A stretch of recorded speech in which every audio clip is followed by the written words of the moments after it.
ये वो रात थी जब शहर गहरी नींद में सो रहा था, लेकिन एक रहस्य जाग उठा था। पुराने ज़माने की ये हवेली जो सालों से खाली पड़ी थी, आज फिर किसी की दस्तक का इंतज़ार कर रही थी। ऊपर आसमान में बिजली चमक रही थी, जैसे कोई अनहोनी होने वाली हो। टूटते दरवाजे और सूनी खिड़कियाँ मानो कोई प्राचीन रहस्य अपने खुलने का इंतज़ार कर रहा हो।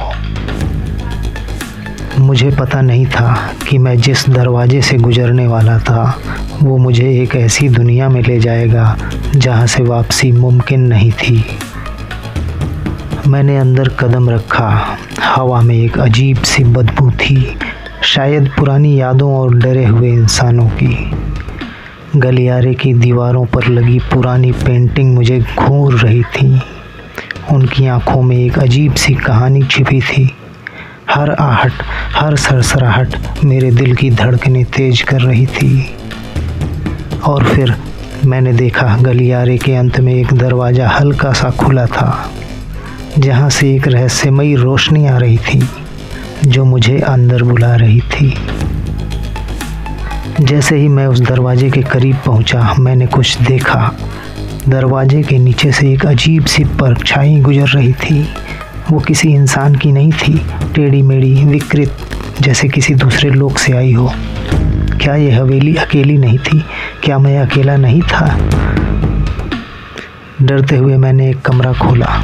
वहाँ एक टूटा हुआ आईना था। मेरी नज़र जैसे ही उस पर पड़ी, मैंने अपनी परछाई नहीं, किसी और का चेहरा देखा।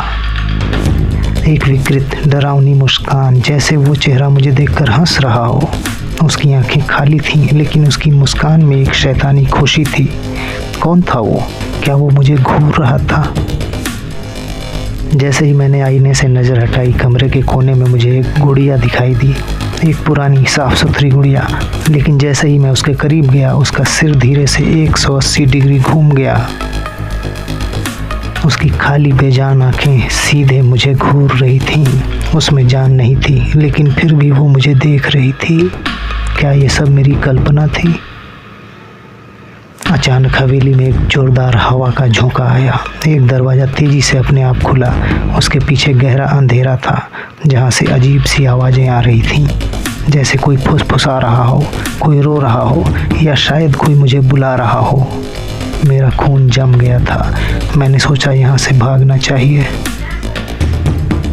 लेकिन बहुत देर हो चुकी थी। अंधेरे कोने से धीरे धीरे एक छोटा सा चेहरा सामने आया। एक बच्चे का चेहरा, जिसकी आंखें पूरी तरह से काली थीं और उसके होंठों पर एक भयानक चुपचाप वाली मुस्कान थी। उस मुस्कान में कोई मासूमियत नहीं थी, सिर्फ बुराई थी। वो मुझे देख रहा था और मैं समझ गया, ये हवेली सिर्फ एक इमारत नहीं, ये एक जाल था और मैं इसमें फंस चुका था हमेशा के लिए।